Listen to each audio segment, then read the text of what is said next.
नमस्कार, आप देख रहे हो लोकहित न्यूज़ काल का। आज महावीर जयंती पर पिंजौर के अंदर जो है एक भंडारे का भव्य आयोजन किया गया है। पूरा विस्तार से जानेंगे और मंदिर के बारे में जानेंगे और यहाँ एक प्राचीन बॉडी है उसके बारे में भी जानेंगे। आप साथ हमारे साथ ऐसे ही बने रहें। पिंजौर भीमा देवी कॉलोनी शिव मंदिर में प्रभु श्री राम हनुमान जी के जन्म के उपलक्ष्य पर भव्य कीर्तन और विशाल भंडारे का आयोजन नगर वासियों के सहयोग से किया गया। हर साल की भांति इस साल भी कार्यक्रम बड़ी धूमधाम से मनाया गया। नगर वासियों ने बताया कि यह मंदिर बहुत ही पुराना और प्राचीन मंदिर है। यहाँ पर जो भी भक्तजन आता है उनकी मनोकामनाएं पूर्ण होती है। यहाँ पर 2 पुरानी जल की बॉडियां भी है।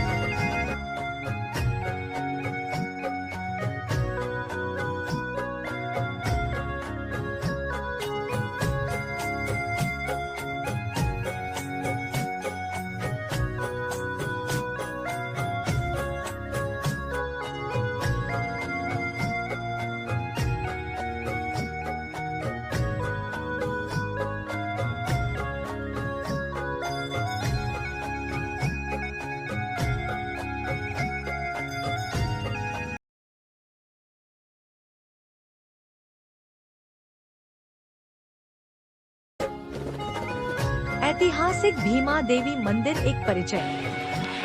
शिवालिक की सुंदर पहाड़ियों की तलहटी में बसा प्राचीन नगर पिंजौर का क्षेत्र आदि मानव का उद्गम स्थल था, किंतु इस नगर को अधिक महत्व पांडवों द्वारा अज्ञातवास का अंतिम वर्ष गुजारने के कारण ही दिया गया। इसलिए संभवतः 5 पांडवों से इस स्थान को जोड़ने के कारण प्राचीन शिलालेखों में भी इस स्थान का नाम पंचपुर ही मिलता है, जो कि समय के साथ अपभ्रंश होकर पिंजौर बन गया।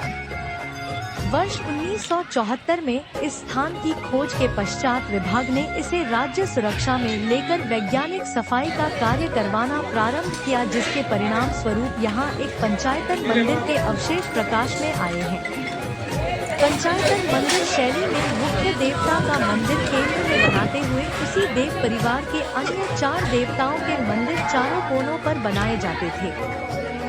प्रचलित श्रुति इस मंदिर को भीमा देवी मंदिर कहते हैं और दुर्गा सपाशदी के अनुसार भीमा देवी दुर्गा का ही एक रूप है, किंतु यहाँ से अब तक दुर्गा के किसी रूप की कोई प्रतिमा नहीं मिली है। वरन यहाँ से प्राप्त अवशेषों से यह स्पष्ट है कि यहाँ केंद्र में शिव मंदिर रहा होगा।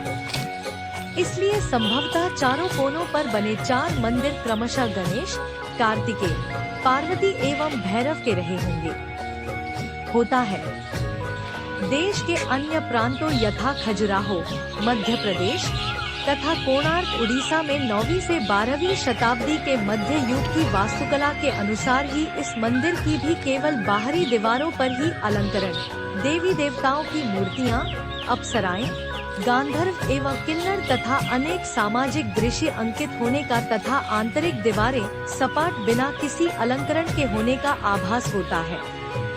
यहाँ से विष्णु तथा शिव के अनेक रूप, ब्रह्मा, गणेश, दिक्पाल तथा अनेक आयुध पुरुष एवं देव परिचरों की प्रतिमाएं अभी तक मिली है। इस पंचायतन मंदिर के विशाल शिखर तथा भवन अवशेषों के देखने से इसकी भव्यता का अनुमान लगाया जा सकता है। इस स्थान से वैज्ञानिक सफाई के दौरान कुछ शिलालेख भी प्राप्त हुए हैं, जिनमें राजा रामदेव के नाम का जिक्र है। संभवतः प्रवी से 12वीं शताब्दी के दौरान इसी राजवंश के राज्याश्रय से पिंजौर में ही इस मंदिर के साथ साथ अनेक मंदिर बनवाए गए होंगे।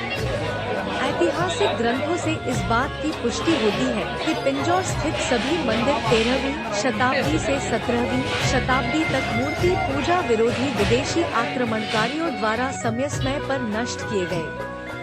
इन मंदिरों की तोड़-फोड़ का अंतिम दौर औरंगजेब के शासनकाल में सरहिंद के गवर्नर फिदाई खान द्वारा कराकर उनमें प्राप्त कुछ सामग्री पिंजौर के प्रसिद्ध मुगल उद्यान यादवेंद्र बाग के निर्माण में भी प्रयोग की गई, जो आज भी देखी जा सकती है।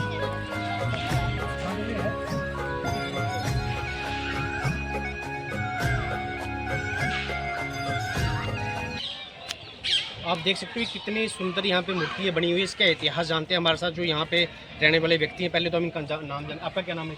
मेरा नाम तरसेम कुमार है। तरसेम जी, जो ये इतनी प्यारी प्यारी मूर्तियाँ हैं, इसके बारे में, इसके इतिहास के बारे में कुछ आप बता सकें हमें? ये ज़मीन है ना, जगह है ये जी ये पहले यहाँ पर काफ़ी वो है, ये साथ में बकबोड़ की ज़मीन है जी और इसके साथ ये पीछे गुरुद्वारा लैंड है, उधर हमारा घर है। जी और ये जो ज़मीन है ना, ये यहाँ के पुराने बंदे थे, तो यहाँ पे 3 मंदिर थे जी जो आप देख रहे हो ना सामने। जी एक मंदिर उसमें था, जी एक मंदिर सामने था, जी एक मंदिर इस साइड में था। ठीक है तो ये शिला बनी हुई ना, जी ये ज़मीन से 20 फुट नीचे थी। जी इसका लेवल पहले ये 20 फुट ज़मीन में थी, तो ये निकली है बाहर। जी तो यहाँ पर जो हमारा बचपन है, मेरी उम्र 62 साल की हो गई है जी और हम कम से कम 150 साल से पिंजौर में रह रहे हैं। जी तो वो यानी कि वहाँ एक पुराने आम थे 3-4 आम। जी पुणे में जब ये आजकल जो अप्रैल का महीना है ना, अंधेरियाँ चलती हैं। जी पहले पिंजौर में इतनी आबादी नहीं थी तो ज़्यादा अंधेरियाँ चलती थी। जी तो जब अंधेरी आई थी ना, तो वो आम का पेड़ उखड़ा था वहाँ सामने से। जी सामने से जो आम का पेड़ 3 मिनट डैमेज होने के बाद फिर यहाँ से मूर्तियाँ निकल गई सारी नीचे से ही। ये 1975 और 76 की बात है। ये जैसे मूर्तियाँ यहाँ पर्ची निकली है, क्या उसके बाद मंदिर का निर्माण नहीं किया गया? इसके बारे में कोई ऐसे एक कुदरती मंदिर है सारा कुछ। इसके म्यूजियम बने हैं, 3 इन्होंने बनाए हैं। जी तो यहाँ पर जो हरियाणा गवर्नमेंट में थे, मैं बता दूं आपको कि गवर्नर साहब थे जगन्नाथ पहाड़िया जी वो उनका बड़ा योगदान रहा। यहाँ किरण चौधरी का बड़ा योगदान रहा। जी और चंद्र मोहन जी जब हमारे पहली बार MLA बने थे 93 में, जी तो राजेश शर्मा जी थे उस टाइम स्पोर्ट्स मिनिस्टर और टूरिज्म के मिनिस्टर। जी उन्होंने फिर इन्होंने शुरुआत की थी 1993 में। जी उसके बाद डेवलप हुआ सारा ज़्यादा ही, जी यानी कि मेन योगदान हमारे चंद्र मोहन जी का रहा इसमें एज ए MLA यहाँ। जी ठीक है।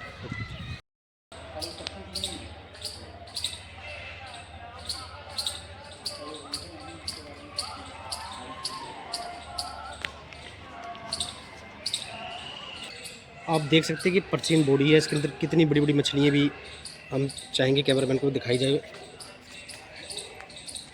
और कहीं ना कहीं आप देख सकते हैं गंदगी भी इसमें है। और ये जो पानी है कुदरती निकला हुआ, ये हमारे कालका वासियों को, पिंजौर वासियों को यह पानी मिल सकता है। प्रशासन को इसकी तरफ ध्यान देना चाहिए। और हम जानना चाहेंगे भी इसके बारे में प्रशासन को कभी बोला गया कि नहीं, इसके बारे में कभी प्रशासन को लिखित रूप में या कभी इसके बारे में कोई विचार किया गया हो? इसके बारे में इनके अफसर आते हैं आर्कियोलॉजिकल वाले के, जी वो आते हैं यहाँ, कई बार सफाई भी करते हैं इसकी। जी जी तो अभी कुछ दिन पहले की बात है, मेरे घर के आगे कछुआ आ गए थे, कछुआ। तो वो कछुआ भी मैंने इसी में छोड़ रखा है। जी तो वो काई ज़्यादा जम गई है ना, इसलिए वो नज़र नहीं आता कुछ भी। जी जी तो हमारी तो यही डिमांड है कि जितना ये पानी शुद्ध है, जी पहले हम यही पानी पीते थे इसी बॉडी का, जी इसी बॉडी का हम पानी पीते थे, जी यही सारी कॉलोनी में यूज़ करते थे। जी तो अब इसमें कहीं ना कहीं से ना पानी की लीकेज हो रही है अंदर। जी तो हम डिमांड करेंगे, हमारी प्रार्थना भी है ये जी कि इसको यानी कि शुद्ध बनाया जाए। जी ये हमारे पानी की पिंजौर के लिए सारी जरूरत पानी की पूरी कर सकती है। ये इतना पानी इस बॉडी के अंदर है। है देखो आपके सामने तो है कितने फुट है, कम से कम भी 5 फुट डूंगा पानी है। जी और मछलियाँ देखो आप कितनी है, ये सारी मछलियाँ हमने खुद ही छोड़ी हुई हैं। जी देखो आप कितनी मोटी मछलियाँ हैं, जी ये खुद ही छोड़ी हुई हैं हमने सारी यहाँ। बिल्कुल मछलियाँ आप तैरती हुई देख सकते हैं पूरे।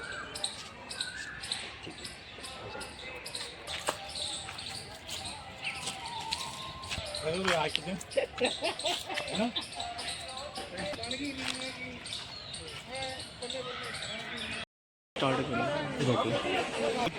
मेरा नाम पूनम गौतम है। जी, यहाँ लगभग कितने साल से ये मंदिर है, इसके बारे में थोड़ा बताएंगे? इसको लगभग 80-90 साल हो गए हैं जी। यहाँ पर भीमा देवी टेम्पल में। आज यहाँ पर एक भव्य भंडारे का आयोजन किया जा रहा है। जी, जो ये भंडारा है सभी नगरवासी इकट्ठे होकर करते हाँ हैं? जी हाँ जी, ये सभी कॉलोनी वाले इकट्ठे होकर करते हैं, संस्था के सभी लोग जी जी। इकट्ठे होकर करते हैं। और इस मंदिर के बारे में क्या क्या मूर्ति यहाँ पे स्थापना है उसके बारे में बताएं? यहाँ पर शिवलिंग की स्थापना की गई है, जहाँ पर शिव की पूजा होती है, और नंदी जी की भी स्थापना की गई है, और साथ में हनुमान जी मंदिर में भी हर दिन त्योहार में यहाँ पर लंगर लगता है और कीर्तन होते हैं। और कमेटी मेंबर सारे साथ देते, भीम भी साथ होते हैं। जी, ये जो आज कार्यक्रम हुआ इसमें क्या क्या कार्यक्रम आज का रहा उसके बारे में बताएंगे? जी, यहाँ पे जगराता भी किया गया है और कीर्तन भी बहुत अच्छे से किया गया है और भंडारा भी बहुत अच्छे से हो रहा है। जी, खुशी है हमें कि आज हनुमान जयंती है, उसके उपलक्ष्य पर यहाँ भंडारे का आयोजन हो रहा है। जी जी हाँ जी। ठीक है जी। हाँ जी, ये जो आज कार्यक्रम है इसके बारे में बता रहे हैं, यहाँ जो भक्तजन कहाँ कहाँ से माथा टेकने के लिए आते हैं? आस पास की सभी कॉलोनियों में से ही आए हैं, ज़्यादा दूर तो किसी को पता ही नहीं होगा शायद इतना। जी। मार्केट में से आए हैं, पीछे कॉलोनी है, शिव शक्ति कॉलोनी है, सब आ जाते हैं अगर अनाउंसमेंट होती है तो पूरी आज मार्केट हनुमान जयंती है, इसके बारे में आप क्या कहना चाहेंगे सभी क्षेत्रवासियों को? हाँ जी, जो आज हनुमान जयंती इसके बारे में बताएं। सभी कॉलोनी वासी